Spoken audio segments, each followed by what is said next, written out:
The Doctor Who Alhambra Podcast. Real Doctor Who fans with real Doctor Who opinions.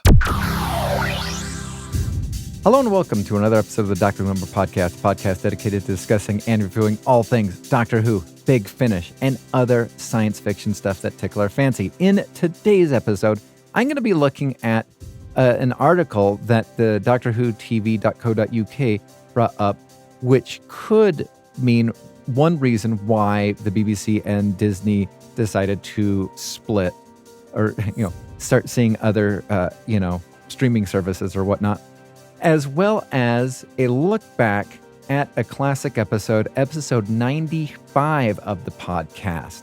Yes, episode 95, myself, Liam, and Humphrey coming back together for the first time in 2019 and discussing and giving our thoughts about the first Chris Chibnall New Year's Day special. I will tell you, there's a couple of opinions on there. I still stand by the one that I said Series 11 is greater than Series 5, 6, or 7. I was prisoner of the moment. Not saying that it was a great series. I think I was over Stephen Moffated out. And the memory cheats or the memory distorts, I guess you could say. I think that the memory distorted meaning that's why I said what I said. I will fall on my sword and apologize. Say, go to the mirror and say 7 Stephen Moffats pay homage to Saint Moffat and the Weeping Angels or whatnot. Anyway, that being said, listen to this old one. I really appreciate it. I really enjoy it. I hope you enjoy it. Listen to some of the old episodes. Email the show at alhambraaudio@gmail.com.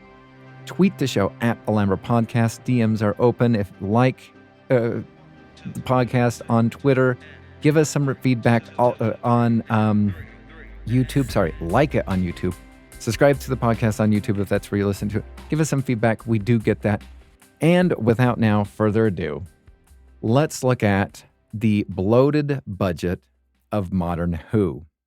Now, this article, I skipped, looking at the very chunk part because as I was reading the synopsis for it, I kind of didn't like how they made some, assumptions. And the second part of this, they do make some assumptions, but I think that there is a little bit more technical connection between their assumptions from 2005 to 2024-23. And so with that being said, they have an image, and I really like the image. It shows the cast and crew for both the Reality War and also the cast and crew for Parting of the Ways. And the person who wrote this article, labels everybody not by their name or their character's name, anyway, but by, what did they do in the episode? And you have, starting from left to right, you have a unit soldier, does nothing. You have the girl in the wheelchair from unit, does nothing. Kate Stewart does barely anything. Miranda Sethu's character does nothing. You have in the center, the Doctor finally does something. Ruby Sunday does something. Then you have Susan Twist does the impossible. Then you have side by side Mel and Donna's Rose Tyler both doing nothing in the episode. Compare that to the Parting of the Ways, where you have Rose Tyler does something. You have the girl with the ponytails is a red shirt / now meme. You have Jack Harkness who does something, gets a spin-off episode or spin-off TV series. You have the guy next to him is a red shirt. The Doctor does something, and then another person is a red shirt. Notice the difference, the purpose behind the casting. And I think it screams, I feel as though RTD Part 2 wanted to bring as many familiar faces into the show. Hence Mel, hence bringing back Donna's Rose Tyler. You do have, again, Kate Stewart, according to Chris Chibnall, unit closed down. We have two Doctor's companions, and you could say, Jack Barrowman as well as, or not John Barrowman, Jack Harkness and Rose Tyler, both kind of the Doctor's companion, but both of them do something. Miranda Sethu's character, I don't know what happened. So the article continues from this screenshot. It says, one of the quietest but costliest problems with modern Who is its obsession with overstaffing every episode. Scenes that should center on the Doctor and their companions now look like a corporate conference call. Unit soldiers, scientists, consultants, and legacy characters all crowd around the frame, repeating exposition, nodding solemnly, or in some cases, literally holding the door open. Every extra face means makeup, wardrobe, transport, catering, and a day's pay. Reality War is the perfect example. Belinda, Anita, Kate, Ibram, Melanie, Shirley, Carla, Winnie, the Vlicks, Rose, and Sherry. 11 main characters, 10 supporting, plus the nameless background operatives staring at computer screens. Contrast that with The Parting of the Ways. 6 main characters, 6 side or supporting ones. Both episodes use reoccurring sets, the unit-based set and Satellite 5. But Parting of the Ways writing meaning was intimacy, while the Reality War mistakes headcount for scale. Now let's take a look at the money using the UK Equity Union baselines as a standard. Okay, so I like that. So using actual, equity standards as their rationale for this. The Reality War racks up an estimated £340,000 per performer in costs alone. The Parting of Ways, roughly, 34,000 in performer costs. So no, I take that back. 340,000, not per, but in costs, performance costs alone, where The Parting of the Ways is 194,000 in modern terms, or 110,000 pounds in 2004 currency. 20 actors versus 12. Same screen time, half the purpose. Bear in mind, these are not true values, but based on industry estimates, assuming that both stories were made in 2025, which they weren't, but hopefully you understand the difference. Parting of Ways earns its emotional heft with a fraction of the people and 3 times the focus. The Reality War, on the other hand, pays through the nose for redundancy. 12 characters standing around a soundstage built to look cinematic, while only 2 of them matter. Anita's, whose defining job is to hold the door, represents real production cost, a full day's wage, transport cost to makeup, catering repeated across multiple shooting days. So remember, kids, this is what the writer said. When in doubt, less is more. Otherwise, you might find yourself explaining to Mickey why your 62-year-old time-traveling show managed to spend £200 million on 26 episodes and still couldn't afford a decent script. Ooh. So I think that's the real crux of the whole thing. I mean, again, we focused for many years mostly on Big Finish, and then we, expanded a little bit more out to New Who and whatnot. But our focus was primarily on Doctor Who and Big Finish and Doctor Who news. It's now kind of about a mixture of a little bit more Who news and whatnot. And because of my time constraints, I've had less big experience, Big Finish reviews. Not saying that I don't like them and not listening to them. I just don't have the time. However, Big Finish uses the characters wisely. Now, I understand that, an imagination, when you're talking to, and the Doctor can say, you 20 unit soldiers. Well, now, you've imagined 20 unit soldiers that are free of cost for Big Finish because they just said it. And your imagination can make the soundstage or set as in-depth or as rinky as you'd like it to. But at the same exact time, the characters that they use, you look at one of their staffs, you'll have maybe 8 characters or character actors at most. Some of them play multiple parts, I understand that, but some of them are only playing limited parts on top of that, meaning that they don't have to pay them for multiple days. They can do a couple hours, talk about the lunch during the cast and crew commentary, bonus features or whatnot, and then leave. Compared to what New Who has turned into, where you're right, it is all about making it bigger and grander. You have the stupid Avengers Tower in downtown London that makes no sense, especially when you think about what Chris Chibnall did is having unit closed down. How can you go from a closed down unit, which was to something that was so overly funded that you have a Avengers Tower in downtown London? It just doesn't track. Anyway, um, and then you have cheap filler episodes. And one of the things that they did is they discussed the difference between the Blink, Midnight, as also the story and the engine. Blink, you had so many motionless statues, and they used lighting, and they used silence, and they used slow panned in, looking at these statues that we see every single day and don't even take really full advantage of. Compare that to the spider, the CGI spider and in the story and the engine, which had so much CGI, it didn't look really good.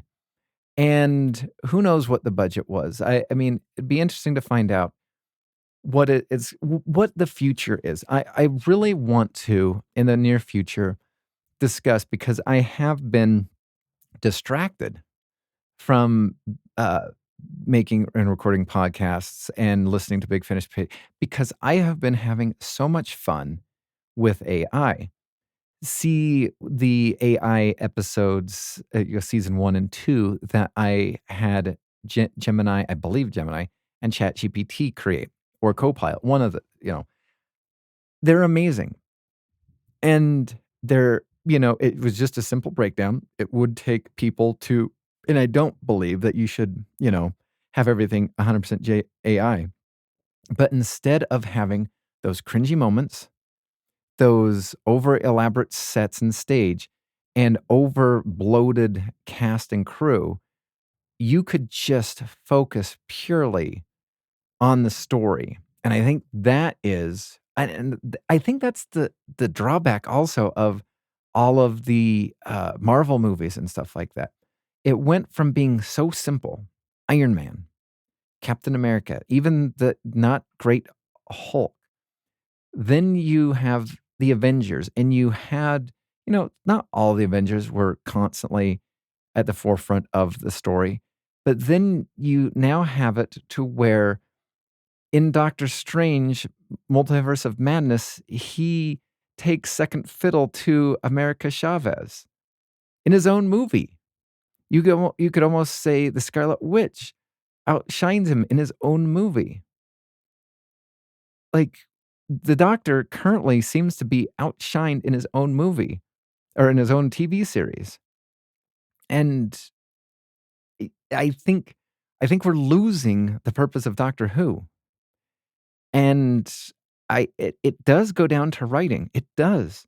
I do think that not everyone is cast equally, and I do think that we need to be a little bit more mindful of the correct casting of the Doctor. I don't think I'm really, really curious if RTD Part 2 did cast Shooty as the best one, or, and I hate saying this, but he hasn't been able to prove me wrong otherwise lately.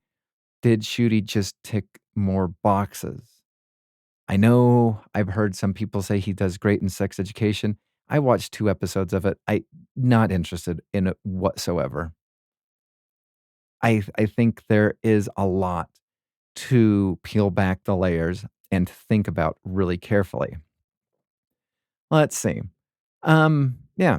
And so I just wanted to look at that. I will connect this article to the show notes. And without further ado, what we're going to do now is we're going to go back in time to 2019. Myself, Liam, and Humphrey are going to be talking about some of the news, the Series 11, Chris Chibnall, Stephen Moffat, and I will say some cringy things about Series 11. Again, prisoner of the moment, or just maybe fed up with the, 6 seasons of Stephen Moffat? And maybe, the last one. You know what? I own being wrong. You can email me at alhambraaudio@gmail.com. You can tweet the show at Alhambra Podcast. DMs are open. You can tell me, yes, you were absolutely wrong, and I will own it. You can laugh in my face, and I will say, yes, I was unprisoner of the moment. Anyway, that being said, thanks for listening. Still stay to the very end where the copyright and contact information is. And now, without further ado, let's go back to 2019. Before we get to the Big Finish releases and some other talk, one thing that I'd like to get you guys' thoughts on is I personally think that Big Finish needs to take this whole year, this whole 2019, and basically over-publicize and basically put on sale all of their new series stuff. I mean, like ads galore in Doctor Who Monthly, and then just basically discount all of Classic Doctor's New Monsters, the 10th Doctor with Rose and Donna, the 11th Doctor Chronicles, the 10th Doctor Chronicles, because I think this is Big Finish's big opportunity to really pull in more fans of Doctor Who. What are your thoughts? I suppose it could well be, because the fact that we're having a dry year, so to speak. Well, a dry year for TV at least, not a dry year for Big Finish, because I mean, Christ, it's 20 years of Doctor Who's this year. Yeah. So I foresee the bank balance going, no! But yeah, I mean, I think they've done a pretty good job, to be honest. Yeah. Anyway, I mean, the fact that they're getting, various actors back and or introduced into sort of Big Finish and things, I think is it is pretty good. Anyhow, so I don't think really, and especially considering they still keep winning awards at the audio drama thing, and I mean the fact that they were showing The Prisoner on Radio 4 recently, So I don't think, even if they're not doing and promoting Doctor Who, that people will come to look at Doctor Who because of the other ranges that they've put out. So I wouldn't have said that they're doing too badly. And if you think about it, a lot of the ranges that that they are airing on 4 Extra, people are fans of Doctor Who anyway, like The Prisoner, and and again, I think is it Atagirl, as well as the Gods of Frost is up for an award. Well, not only that, but a couple, every single one from the Big Finish originals seems to be up for at least one award. Yeah. I don't know how the hell to this day, though, how Gods of Frost managed to get an award, because that was 4 episodes in. I can't do the 2 last ones. I cannot. I was lost after episode 2. I was like, what is this meant to be? I mean, granted, the cliffhanger that I've been left on is waking up dead inside a snowman. And you know what? I don't care if I ever find out. Yes. But At a Girl, I think, deserves definitely a second series and an award because that was just fantastic. So Well, I think did they're doing fairly well. Jeremiah Born in Time, is that up for an award at all? No, unfortunately not. That's a shame. I know, it was a brilliant series. Well, it is a brilliant series. And I mean, again, Yeah. that deserves a second series. Mm-hmm. Oh, no, totally agree. And so does Shilling and Sixpence, I must admit. That needs a second series. It was only Gods of Frost and At a Girl that I think that got an award. And I think Cicero, the pilot, was up for original audio drama. But that was before it got commissioned into a full series. I think, anyway. I could be wrong. So, I think they're doing a pretty good job in that sense. Oh, yeah. But and so with this, with all those things being awarded or being nominated for awards, then you have the whole year of Doctor Who off of the television. And then I just went over every single new series connection release so far that has been acknowledged through the Big Finish site and or the Vortex. You have January of 2019, you have the Diary of a River Song box set 5 with Derek Jacobi, the War Master, Michelle Gomez reprising her role as Missy. And then you have Eric Roberts, the Master from the TV movie back. February brings a 12th Doctor short trip story. You have also in February, Missy Series 1. March is the 8th of March that features River Song, Madame Bastra, Osgood, Kate Stewart, all that fun stuff. You have the Time War also in March. In April, you have Units, the new series Unit. In May, you have the 10th Doctor Adventures, Volume 1 with Donna and Wilf. In June, you have... What was that? Volume 3, is it? 3, 4? Yeah, Volume 3. Volume 3. And then you have... at least in May, you have Torchwood featuring the Slovene, which could bring in some new Who fans. Oh, don't forget Torchwood God Among Us as well in February for this month. Yeah, but I'm sitting there looking at from the perspective of what could possibly bring in new fans, right? Yeah, new Who fans. yeah. And so in June you have the Pastonist Gang. In July, you have the War Master, Rage Against the Time. Also, you have the Legacy of Time feature, which is a whole Doctor Who special release. In August, you have the Diary of River Song Series 6.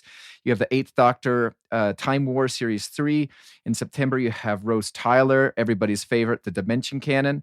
October, you have the Pastonist Gang S2. Then you have the 8th Doctor Ravenous Series 4. There's nothing released so far in November. And then December ends the War Master final 4th box set. Yeah.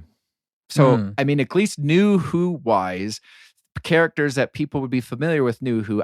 To me, personally, this is where Big Finish really needs to just take the leap and make the most of this hiatus. Yeah.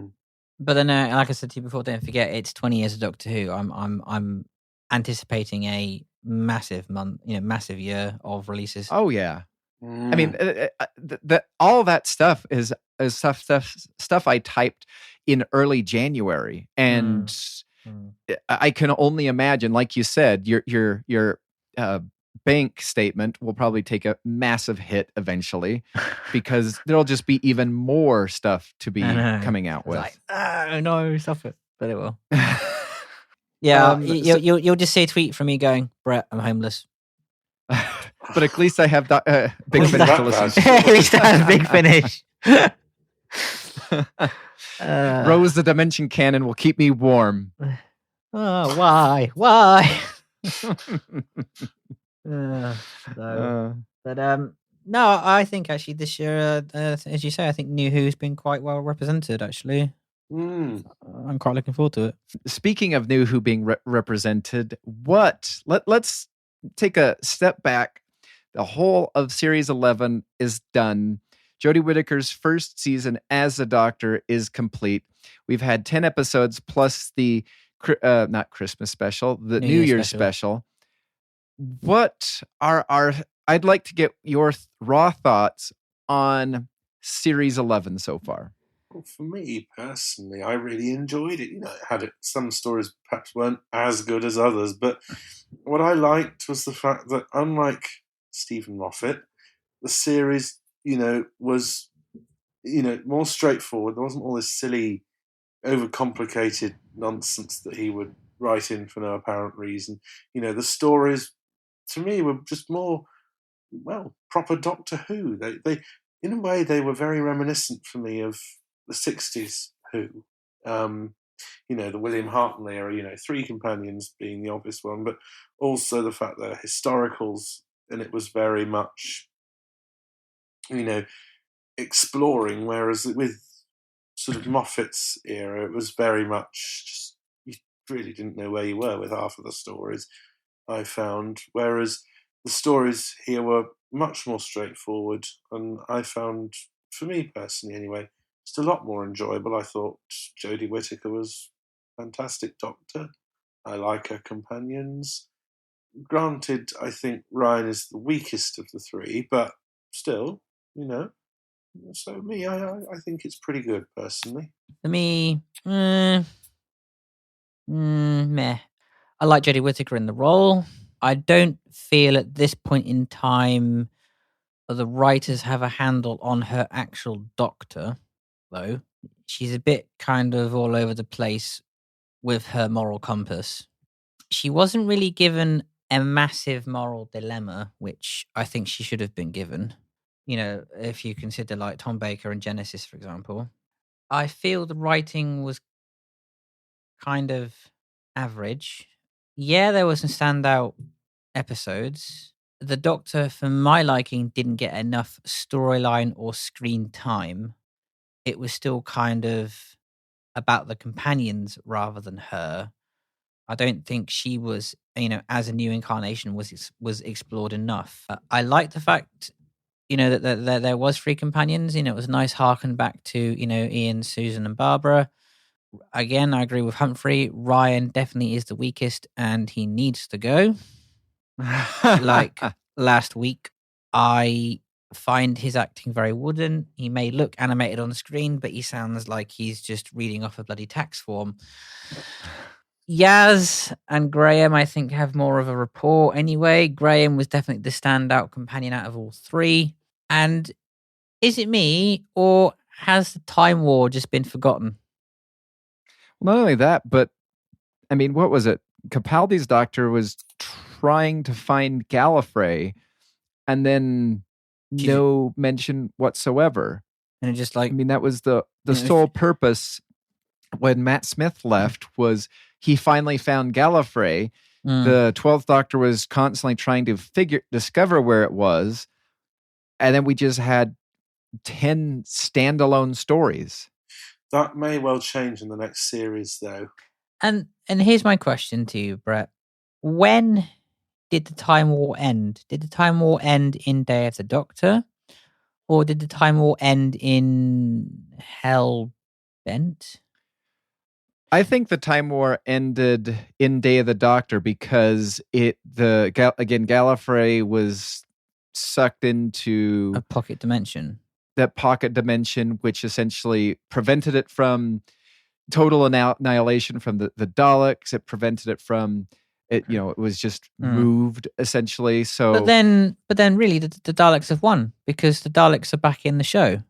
So, what happens now? Well, the hardest thing about the Daleks, though, and to think about this, and I would love to get your opinions regarding the Doctor Who resolution, because I had massive complaints about that story. But regarding the Daleks, they're literally all over the place. When you think back to the new series, supposedly there's the Great Time War, where the Daleks and the Time Lords were basically ended up destroying themselves, supposedly. Mm-hmm. There's only one Dalek left. It's a really hard episode to figure out what it's called, Dalek.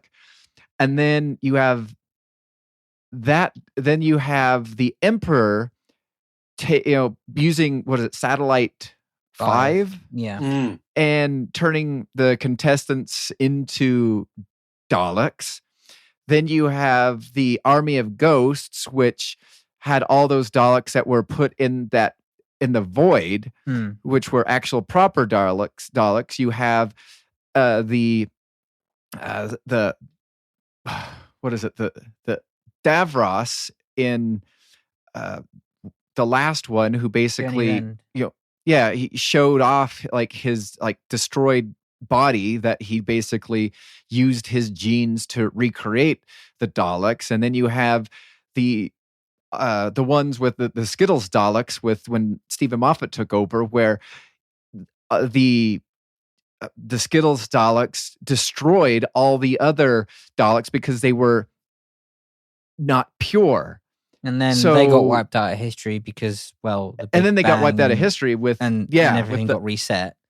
Exactly. And so then, so all these Daleks that exist, are they, again, you have to often wonder, are they proper Daleks?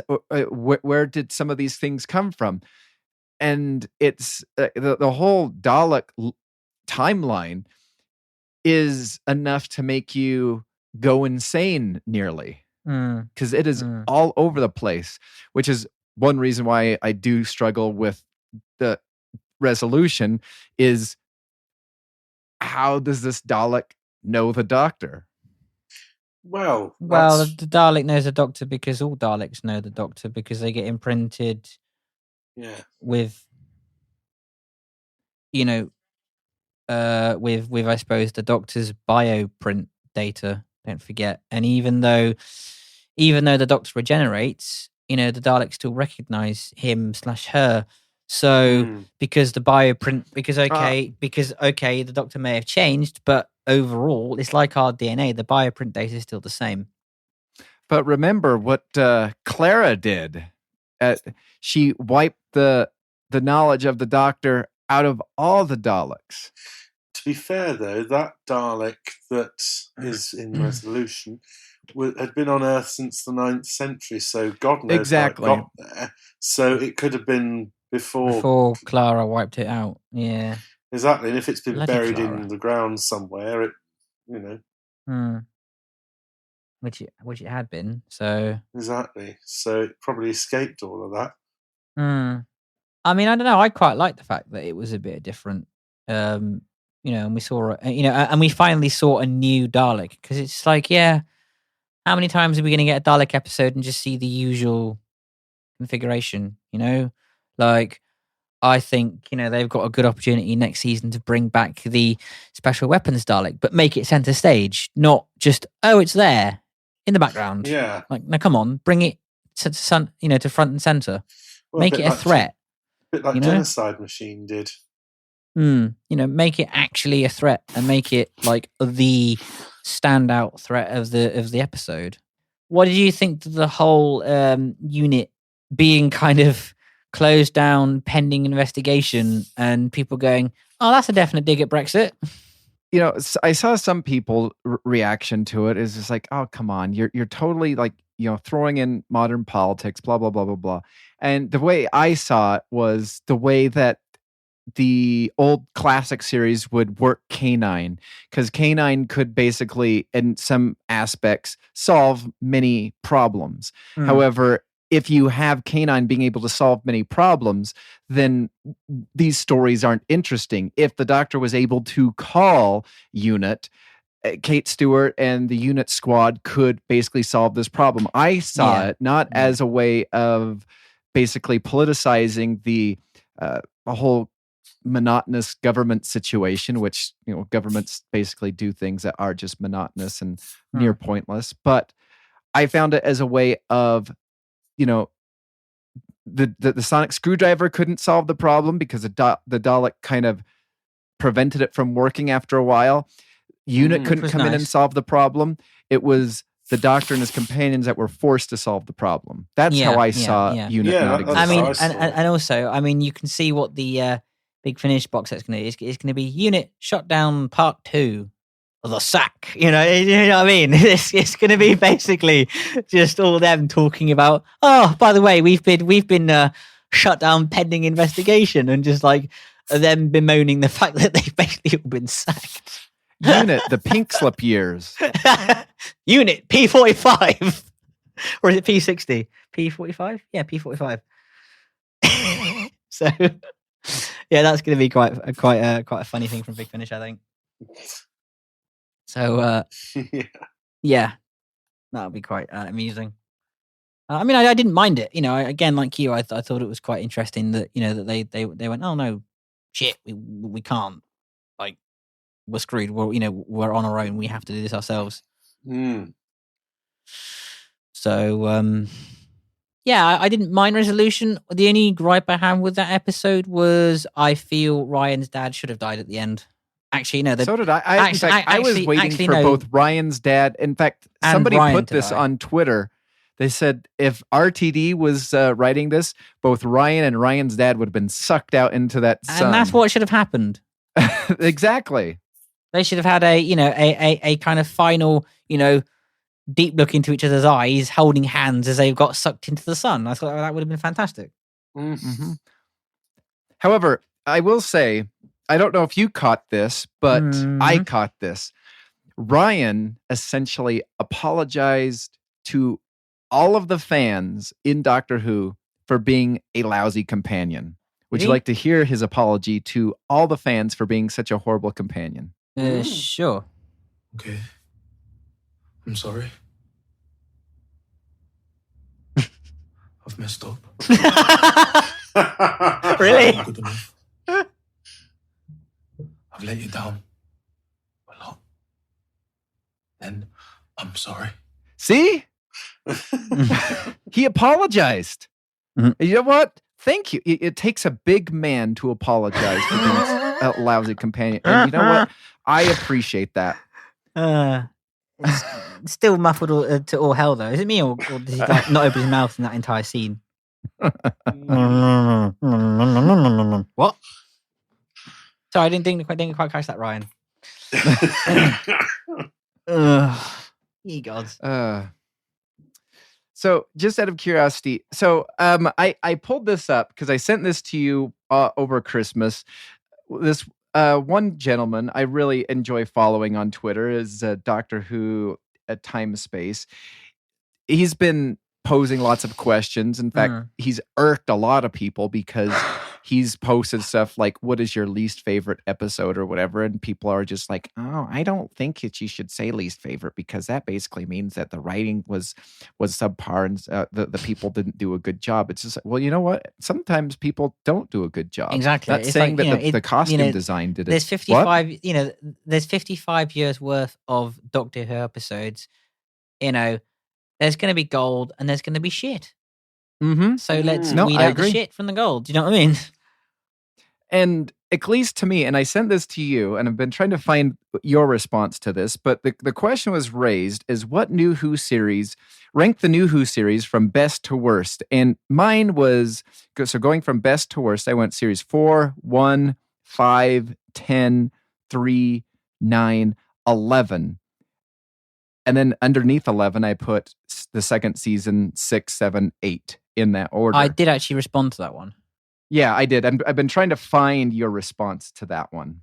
But I don't know. I to me personally, again, where I put series 11 is not the bottom of the barrel. However, many fans, when they replied to this, did put 11 at the bottom of the barrel. And I don't think that is fair at all. And I feel as though people are just jumping on the bandwagon of Jodie Whittaker was, I mean, if you look at Twitter, I mean, I tweeted you like about the recording of this podcast about how further negative people have gotten since our podcast on fans toxicity, and how people basically are saying it's not that Jodie Whittaker is a bad actor, she was miscast. Which I don't agree with. How can you miscast somebody? It's a bit. I don't know. I don't agree. Now, Ryan being a companion, that's a mistake, not a miscast. Or maybe the guy who played him. I that's the one I'm trying to figure out. Is it the actor or is it the character? I'd say both, to be honest. I don't like his character. I'm not overly fond of the actor. And that's just my opinion. Yeah. He didn't enamor me in interviews. He didn't enamor me at that Comic-Con panel. And I don't like his character. Okay, yeah, it was great that they had someone with a disability. All right, okay, an invisible disability, but still a disability to a point. Hats off to Chibnall for actually going out and finding a blind actress to play a blind character. Well, it's funny because after our discussion, one thing I did do during my Christmas break is rewatched Battlefield, which I still didn't enjoy. Oh, okay. And one of the opening scenes, there is this blind lady who's sitting there reading Braille, and I'm just like, ooh, they got a blind lady. And then Morgana comes over, like touches her, and she can see again. I'm like, oh, so she's just a fake blind lady. Okay.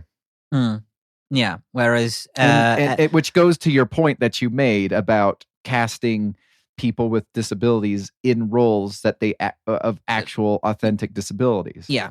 Whereas Ellie Warwalk actually is blind.